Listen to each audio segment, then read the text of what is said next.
Baik, Assalamualaikum warahmatullahi wabarakatuh. Kami dari kelompok 4 akan mempresentasikan hasil diskusi kami mengenai penilaian dan penanganan keracunan zat toksikat. Sebelumnya, kami berterima kasih kepada Ibu dosen pengampu mata kuliah toksikologi, Ibu Apoteker Mira Febrina, Master of Science. Sebelum kami memulai presentasi, kami akan memperkenalkan diri terlebih dahulu. Dimulai dari saya. Perkenalkan, nama saya Agung Triantoro dengan NIM 2301099 selaku moderator pada presentasi kali ini.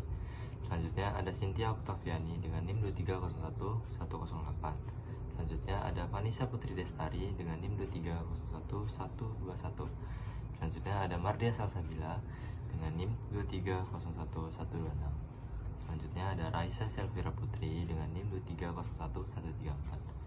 Selanjutnya ada Rintari Rastra Saidina dengan NIM 2301138.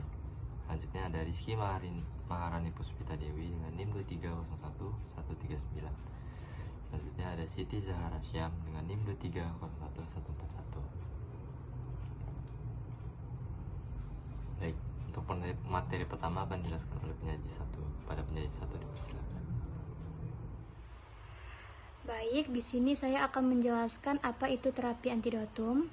Jadi, terapi antidotum ini adalah tata cara yang secara khusus ditujukan untuk membatasi intensitas kekuatan efek toksik zat kimia atau menyembuhkan efek toksik yang ditimbulkannya sehingga bermanfaat dalam mencegah timbulnya bahaya selanjutnya.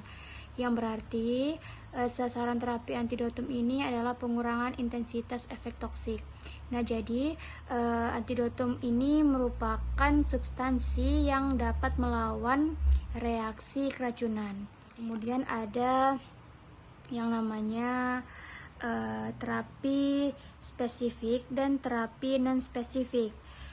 Nah, jadi terapi non-spesifik pada antidotum ini merupakan suatu terapi keracunan yang bersifat hampir sama pada semua kasus keracunan melalui cara-cara seperti memacu muntah, bilas lambung, dan membersihkan zat absorben.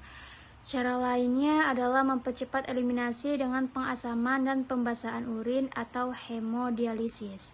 Lalu terdapat cara untuk menghambat absorpsi zat racun.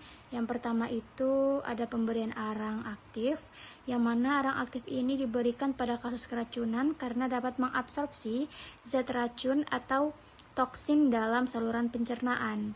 Lebih dini norit diberikan akan lebih efektif hasilnya. Lalu yang kedua itu mengeluarkan racun dari lambung.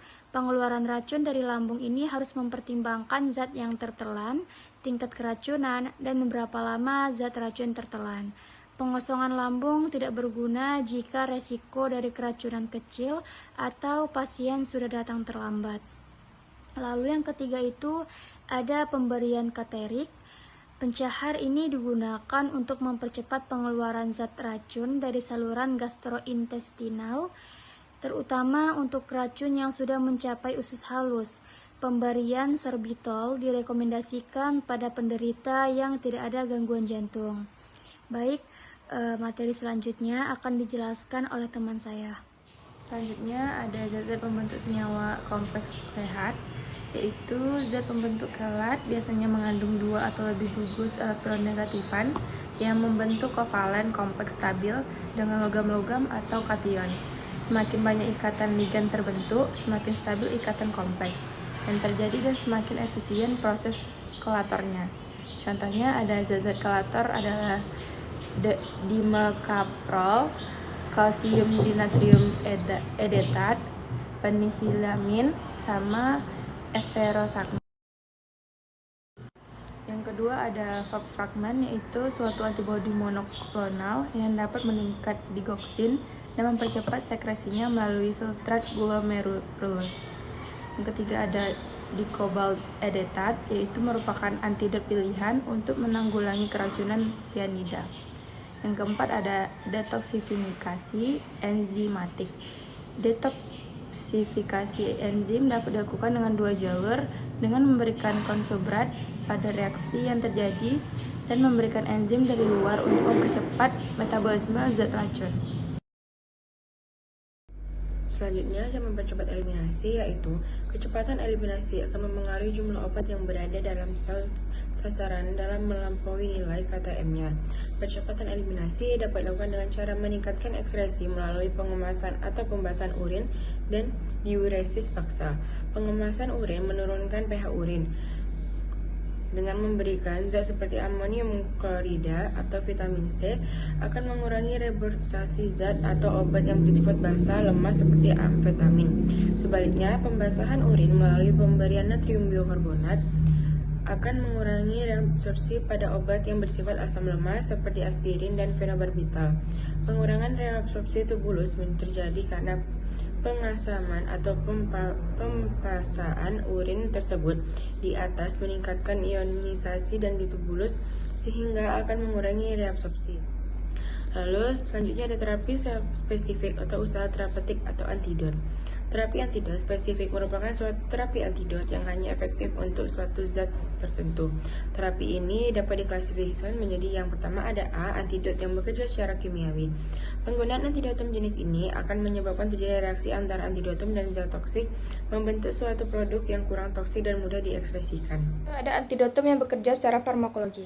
Nah, antidotum farmakologi ini ialah suatu antidotum yang bekerja mirip dengan zat toksik, bekerja pada reseptor yang sama ataupun yang berbeda. Nah, yang pertama itu ada naloxone hidroklorida sebagai antagonis terhadap efek morfin dan diamorfin dan juga mempunyai efek bertentangan dengan efek apmorfin, kodein, hidrokodein, dextropropoxifen, dan yang terakhir itu ada difenoksilat. Nah, yang kedua ada oksigen. Pemberian oksigen pada keracunan sianida menghasilkan efek oksigen yang mempunyai efek sianida. Nah, dengan demikian, jika oksigen ini diberikan bersama-sama dengan pemberian natrium nitrat dan natrium tiosulfat akan menghasilkan efek sinergistik. Selanjutnya, adapun antidotum yang bekerja sebagai antagonis fungsional. Nah, antidotum antagonis fungsional ini dapat digolongkan sebagai antidotum non-spesifik karena berguna sebagai terapi simptomatik dan mengantagoniskan jenis zat toksik. Sebagai contohnya, penggunaan diazepam untuk menghambat konvulasi dan vasikulitis yang disebabkan zat seperti organ fosfat, karbamat, dan stimulan. Antidotum. Nah, macam-macam antidotum itu yang pertama ada insektisida, asetilkolin, muskarin. Contohnya itu ada atropin, reaktivator, cholinesters, pralidoxin, dan obidoxin. Selanjutnya ada alkali fosfat atau karbamat. Itu ada atropin juga, antagonis kompetitif reseptor ACH. Selanjutnya ada sianida, yaitu contohnya ada natrium tiosulfat dan 4-dimetil aminofenol HCl atau 4-DMAP. Selanjutnya ada metanol, contohnya itu ada etanol, ikatan kompetitif pada alkohol dehidrogenes. Selanjutnya ada metenoglobin atau contohnya ada tionin, dan selanjutnya ada besi, contohnya ada feroksamin, ada AS. Selanjutnya ada AS, AU, BI, HG, NI, dan SB, yaitu contohnya dimercaprol, BAL, British anti-lewisite. Glikosida jantung digitalis, contohnya itu ada antitoksin digitalis, antibody digitalis, yaitu reaksi antigen antara antigen dan antibody. Selanjutnya ada AU, CD, MN, PB, ZN, itu kalsium trinatrium pentetat. Selanjutnya ada paracetamol, yaitu asetilsistesin atau reaksi konjugasi metabolit. Ada opioid, yaitu naloxone antagonis kompetitif pada reseptor opioid.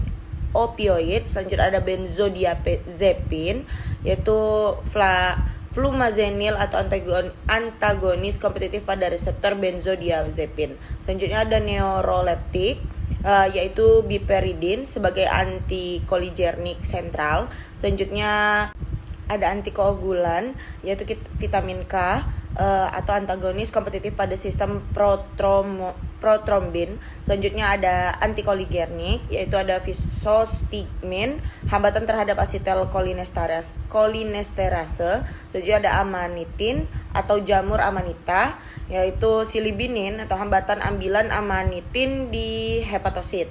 Ada sianida, itu dia DMAP, natrium tiosulfat, ETA terjadi pembentukan methemoglobin kompleks di CN. Selanjutnya nitrit atau nitrat, biru-toluidin atau biru-metilen, itu reduksi methemoglobin. Selanjutnya ada tembaga, penisilamin, pembentukan kompleks CU, dan logam berat seperti Pb, Hg, As, Cd, dan Fe, yaitu ETA, NaCEPA atau dimercaprol, yaitu pembentukan kompleks. Baik, sekian penjelasan dari saya. Selanjutnya akan dilanjutkan oleh rekan saya. Terima kasih. Baiklah, mekanisme kerja antidotum. Yang pertama, mengurangi kadar racun aktif. Antidotum dapat menurunkan kadar racun dalam tubuh dengan cara menghalangi atau mengaktifkan enzim tertentu. Selanjutnya, mengikat racun. Beberapa antidotum bekerja dengan cara mengikat racun secara spesifik. Hidrosokobalamin digunakan untuk mengikat sianida dalam tubuh. Selanjutnya, mengurangi metabolit racun. Antidotum juga dapat membersihkan hasil metabolisme racun yang sudah menyebar di seluruh tubuh. Selanjutnya, menangkal efek racun. Antidotum dapat langsung menetralkan efek racun vitamin K. Sekian dari saya, terima kasih. Jadi, mekanisme kerja antidotum itu selanjutnya ada membentuk senyawa kompleks dengan racun dimercaprol atau ada ETA, penisilamin, dikoboledatat, pralidoksin. Terus ada mempercepat doksifikasi racun, contohnya natrium tiosulfat. Terus yang selanjutnya berkompetensi dengan racun dalam interaksi dengan reseptor oksigen dan nalokson. Ada juga blokade reseptor esensial, contohnya atropin. Terus efek antidot melampaui efek racun, contohnya oksigen dan glukagon. Selanjutnya ada mempercepat pengeluaran racun NaCl untuk meningkatkan pengeluaran urin pada racun bromid. Terus selanjutnya mengaktifasi racun, contohnya karbon, dan menghambat absorpsi racun, contohnya MgSO4. Sekian dari presentasi saya. Selanjutnya. Baik, kesimpulan untuk presentasi kali ini adalah antidotum adalah senyawa yang digunakan untuk mencegah atau menginfeksi efek toksik zat beracun melalui mekanisme seperti mengikat racun, mengurangi kadar racun yang aktif, atau mempercepat eliminasi. Tetapi, antidotum terbagi menjadi non-spesifik atau tindakan umum seperti bilas lambung dan pemberian karbon aktif, dan spesifik atau disesuaikan dengan jenis racunnya.